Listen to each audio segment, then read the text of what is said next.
Mushroom നമുക്ക് വെറുതെ തന്നെ വെച്ചാൽ നല്ല ടേസ്റ്റാണ്. അതിനോട് കിഴങ്ങും കൂടി വെക്കുമ്പോൾ നല്ല അടിപൊളി രുചിയാണ്.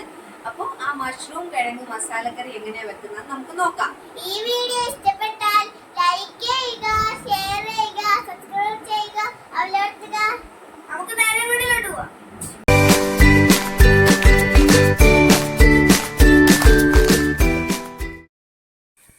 ഹായ്, അപ്പം നമ്മൾ ഇന്ന് തയ്യാറാക്കുന്നത് മഷ്റൂമും കിഴങ്ങും കൊണ്ട് ഒരു അടിപൊളി നമ്മൾ വെജിറ്റേറിയൻ ഡിഷാണ്. നമ്മൾ ചപ്പാത്തിക്കും പുട്ടിനും ഒക്കെ കഴിക്കാവുന്ന രീതിക്ക് തയ്യാറാക്കുന്ന ഒരു അടിപൊളി ഡിഷ്. അപ്പം നമുക്ക് ഇതിന് വേണ്ട ഇൻഗ്രീഡിയൻസ് എന്തൊക്കെയാണെന്ന് നമുക്ക് നോക്കത്തെ. നമ്മൾ മഷ്റൂം എടുത്തിട്ടുണ്ട് കേട്ടോ. അതെ, ഈ മഷ്റൂം കണ്ടോ. അപ്പോൾ അതേ ഈ മഷ്റൂം കണ്ടതേ, ഇത് ചിപ്പിക്കൂണാണ്. അതുപോലെ തന്നെ ഇതിനകത്ത് ഭയങ്കരമായിട്ട് നല്ല കണ്ടന്റ് ഉള്ളതാണ്. കണ്ടോ, നല്ല വൈറ്റ് നല്ല നീളത്തിലുള്ള മഷ്റൂമാണ്. നല്ല ടേസ്റ്റ് ആണ്. വൈറ്റമിൻസും മിനറൽസും എല്ലാം ഇതിനകത്ത് ധാരാളമായിട്ടുണ്ട്. ഹരിതകമില്ലാത്ത ഒരു ചെടിയാണ്, ഒരു കൂണാണ് ഇത്. ഒരു സൂക്ഷ്മജീവിയുടെ ഇതിൽ നിന്ന് നമുക്ക് ഉണ്ടാകുന്നതാണ്. ഇതിന്റെ വീഡിയോ ഒക്കെ നമ്മൾ നേരത്തെ മഷ്റൂമിന്റെ അത് ചെയ്തിട്ടുണ്ട്. അപ്പോൾ ഈ മഷ്റൂമിന്റെ വെച്ചിട്ടുള്ള ഇന്ന് നമ്മൾ കിഴങ്ങും മഷ്റൂമും കൂടി ഇട്ടിട്ടുള്ളൊരു നല്ലൊരു മസാലയാണ് ഉണ്ടാക്കുന്നത്. നമ്മൾ ചപ്പാത്തിക്കൊക്കെ കഴിക്കാൻ പറ്റിയ രീതിക്കുള്ള ഒരു മസാല. അപ്പോൾ ഇതിന് വേണ്ട ഇൻഗ്രീഡിയൻസ് എന്തൊക്കെയാണെന്ന് നോക്കാം. നമ്മളത് മഷ്റൂം എടുത്തിട്ടുണ്ട്. ഇതിന് നമ്മൾ ചെറുതാക്കി അരിയണം. ഇതിന് ശേഷം ഇഞ്ചി എടുത്തിട്ടുണ്ട്, പച്ചമുളക് എടുത്തിട്ടുണ്ട്, വെളുത്തുള്ളി എടുത്തിട്ടുള്ളൂ. തേങ്ങാക്കൊത്തില്ലേ, നമ്മൾ ഈ ചെറുതായിട്ട് തേങ്ങാക്കൊത്ത് എടുക്കണം. പിന്നെ നമ്മൾ സവോള ഒരു 3 സവോളയാണ് എടുത്തേക്കുന്നത്. പിന്നെ കിഴങ്ങ് മഷ്റൂമിൻ്റെ പരുവത്തിനകത്ത് ഈ പരുവത്തിന് കണ്ടിച്ചിട്ടേക്കും. വേണ്ട, പെട്ടെന്ന് ഇത് വേകാൻ വേണ്ടിയിട്ടാണ്. മഷ്റൂം എന്ന് പറഞ്ഞാൽ പെട്ടെന്ന് വേകുന്ന സാധനം. അതിന് ഒപ്പം തന്നെ നമ്മൾ ഈ കിഴങ്ങും കൂടെ വേന്തെടുക്കണം. അപ്പം നമുക്ക് നേരെ കുക്കിങ്ങിലേക്ക് പോകാം കേട്ടോ. അപ്പോൾ വേണ്ട, നമ്മുടെ എണ്ണ ചൂടായിട്ടുണ്ട്. നമുക്ക് ആദ്യം തന്നെ കടുക് ഇട്ട് കൊടുക്കാം. കടുക് ഒന്ന് പൊട്ടുന്ന കൂട്ടത്തിൽ തന്നെ നമുക്ക് അല്പം ജീരകം, ഒത്തിരി ഇടണ്ട, അല്പം ഒരു ടേസ്റ്റിന് മാത്രം ജീരകം ഇട്ട് കൊടുക്കാം. അതിനുശേഷം നമ്മൾ എടുത്തു വെച്ചിരിക്കുന്ന ഉണക്കമുളക് നമുക്ക് ഇട്ട് കൊടുക്കാം.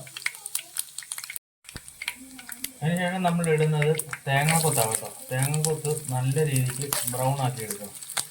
തേങ്ങാക്കൊത്ത് നമുക്കിടാം.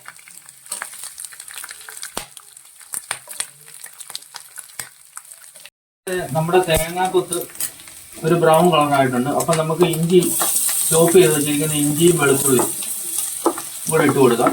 അതിൻ്റെ കൂട്ടത്തിൽ തന്നെ പച്ചമുളക് ഇതൊക്കെ ഇട്ടിട്ട് ഈ ഇഞ്ചിയും പച്ചമുളകും വെളുത്തുള്ളിയും ഒന്ന് നന്നായിട്ടൊന്ന് വാടണം കേട്ടോ. അപ്പോൾ നമ്മുടെ ഇഞ്ചിയും പച്ചമുളകും വെളുത്തുള്ളിയും നന്നായിട്ട് വാടിയിട്ടുണ്ട്. അപ്പോൾ അതിൻ്റെ കൂട്ടത്തിൽ തന്നെ നമ്മൾ സവോള അരിഞ്ഞ് വെച്ചതും കൂടെ ഇടുവാണ്. ഇത് നന്നായിട്ട് വാട്ടിയെടുക്കണം.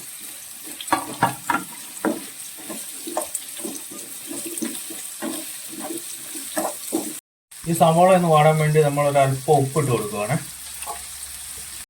നമുക്ക് ഈ മഷ്റൂം ഒന്ന് അരിഞ്ഞെടുക്കുക. ഈ പരുവത്തിനാണ് ഇത്. നമ്മൾ മഷ്റൂം പെട്ടെന്ന് നമ്മൾ മസാലക്കകത്ത് ഇട്ട് കഴിഞ്ഞ് കഴിഞ്ഞാൽ പെട്ടെന്ന് വെന്ത് കിട്ടും. അതുകൊണ്ട് ഇതിന് ഒത്തിരി വേവൊന്നുമില്ല. നമ്മൾ ആദ്യം ഇതൊക്കെ ഒന്ന് അരിഞ്ഞ് സെറ്റാക്കി വെക്കണം.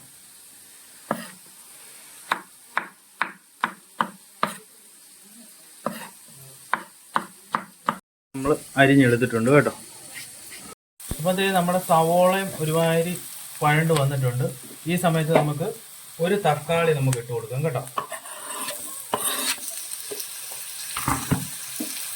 ഈ തക്കാളിയും സവോളയും കൂടെ കിടന്ന് നന്നായിട്ടൊന്ന് വാടട്ടെ. എന്നിട്ട് നമ്മുടെ സവോള, തക്കാളി ഇതെല്ലാം നന്നായിട്ട് വാടിയിട്ടുണ്ട്. ഈ സമയത്ത് നമുക്ക് മസാല ഇട്ട് കൊടുക്കാം കേട്ടോ. ആദ്യം നമ്മൾ മഞ്ഞപ്പൊടി ഇടണം. അല്പം മഞ്ഞപ്പൊടി നമ്മൾ കൂടുതലാണ് ഇടുന്നത്, ഒരു കളറിന് വേണ്ടിയിട്ട്. അടുത്ത് നമ്മൾ കാശ്മീരി ചില്ലിയും മുളക് പൊടിയും കൂടെ പൊടിച്ചതാണ്. അതൊരു 1.5 സ്പൂൺ നമ്മൾ ഇടുവാണ്. ഒരു ശകല മല്ലിപ്പൊടി, ഒത്തിരി ഇടണ്ട, ഒരല്പം.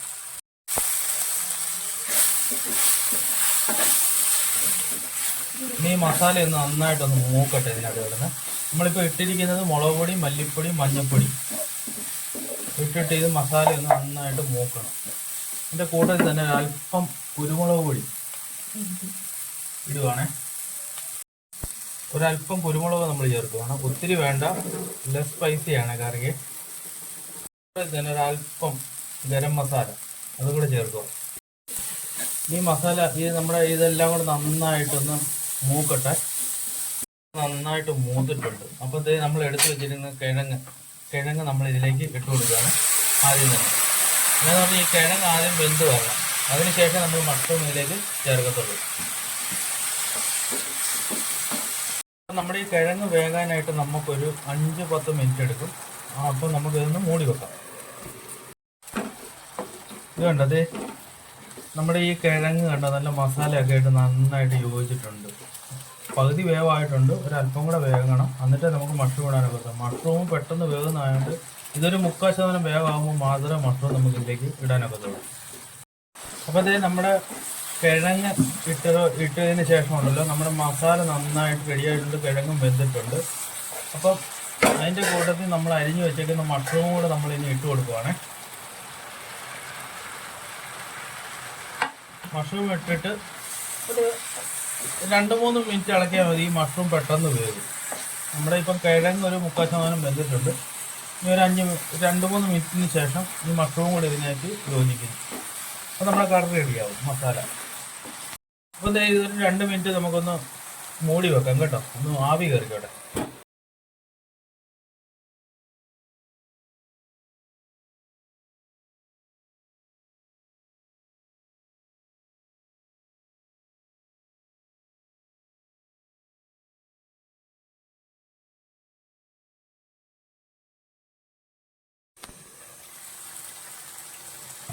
അപ്പോൾ വേണ്ട നമ്മുടെ കൂണും കിഴങ്ങും കൊണ്ടുള്ള ഒരു അടിപൊളി മസാല, ഇവിടെ ചപ്പാത്തിക്കൊക്കെ കഴിക്കാൻ പറ്റിയ ഒരു അടിപൊളി മസാലക്കറി ഇവിടെ റെഡി ആയിട്ടുണ്ട്. കണ്ടത് നല്ല അടിപൊളി മസാലയാണ്. അപ്പം നമ്മുടെ ഈ വീഡിയോ ഇഷ്ടപ്പെട്ടാൽ ലൈക്ക് ചെയ്യുക, ഷെയർ ചെയ്യുക, മറ്റുള്ളവരിലേക്ക് എത്തിച്ചു കൊടുക്കുക കേട്ടോ. ഇത് നല്ല അടിപൊളിയായിട്ട് ഒന്നും തൊടാതെ നല്ല അടിപൊളിയായിട്ട് കിടക്കുന്നുണ്ട് കേട്ടോ. തേങ്ങക്കൊത്തും മഷ്റൂമും പൊട്ടറ്റോ എല്ലാം നന്നായിട്ട് വെന്തിട്ടുണ്ട്. അപ്പം അടുത്ത വീഡിയോയിൽ വീണ്ടും കാണാവേ. ബൈ.